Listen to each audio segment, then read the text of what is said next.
Grabe yung tunog, tol. Hindi parang Panalo, no? Malakas. Saka yung design niya. Yes, yung design. Pakaganda ng design. Ganda ng design ng pipe na to. Sobrang Satisfied sa satisfied. tunog. Oo. Sobrang sulit. Sobrang ganda. 10 out of 10.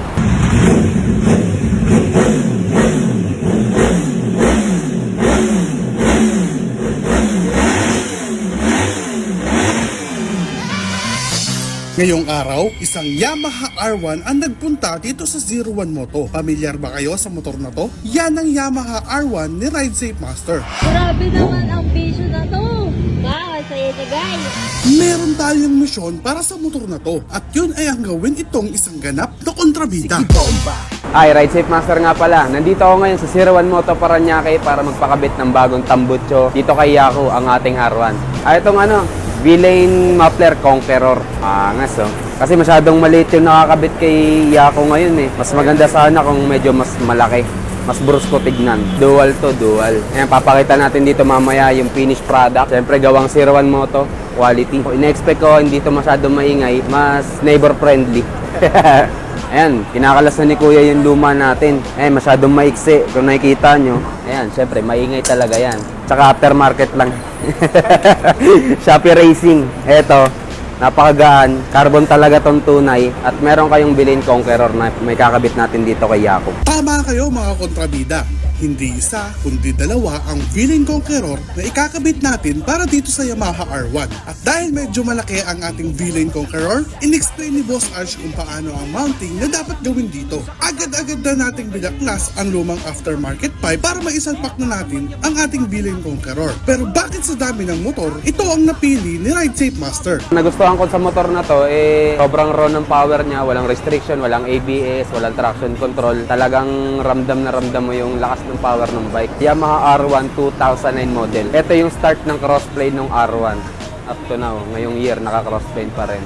Kasi yung mga lumang model nito, ang pagkakalam ko, inline. Kaya iba yung tunog niya sa medyo ngarag siya compared dun sa mga inline na pinong-pino tumunog. Dream bike ko kasi talaga ito eh. Simula umpisa, siyempre nangarap ako ng mga naka-smaller cc pa lang ako. Sa R1 talaga ako na humaling. Maganda talaga yung yung forma.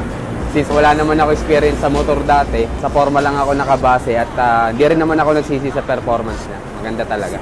At kung naikabit na ang ating V-Lane Conqueror, tumatama ang fender sa tambucho na agad nating nasolusyonan. Dahil dito sa kuta ng mga kontrabida, we don't die, we modify. Pinalitan natin yung kanyang canister pipe.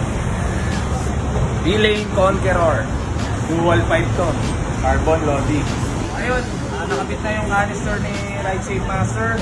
Dual canister ng V-Lane Conqueror, and nagkaroon tayo ng problema kanina dito sa tail tidy natin, which is meron niyang kabitan ng signal light.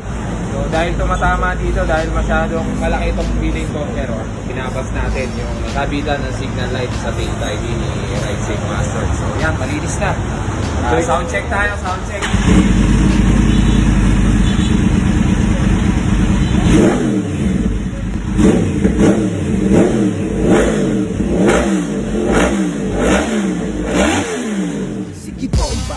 Yun, syempre, gusto ko yung forma niya. Mas lumaki, nagmukhang bumagay talaga sa R1 kasi mas bagay talaga, mas malapad na di ba? Kasi Actually, seat bike naging siya. proportion din yung laki. Kasi masyadong maliit yung una. Saka yung tunog niya, Grabe yung tunog, tol. Hindi parang panalo, no? malakas. At the same time, carbon na siya ngayon. Napakagaan, no? Binuhat ko kanina, napakagaan niya. Oo nga, may lightweight lang siya. Saka yung design niya. Yes, yung design. Pakaganda ng design. Ganda ng design ng pipe na to. Satisfied. Sobrang satisfied. Oo. Sobrang sulit. Sobrang ganda. 10 out of 10. Actually, yung sukat ng canister, Oo. ang haba nung bend nitong tail mo, Oo. underneath mo, saktong-sakto eh. Kasi yung isa nakakabit parang hanggang dito lang eh. Oo, medyo short siya. Oo, So masyadong nakikita tong part na to. Bumagay yung forma ng tip since brusco siya. Ayan. Tsaka may mga carbon parts tayo. Oo. Ayan. Bumagay dito sa Bumagay carbon yung na bilhin Conqueror natin. Ganda. Bomba, bilay lang ang malakas, sige bomba. Bilay lang ang malakas, sige bomba. Bilay lang ang malakas, kahit para lang sa kontrabida, ito palabas, sige bomba.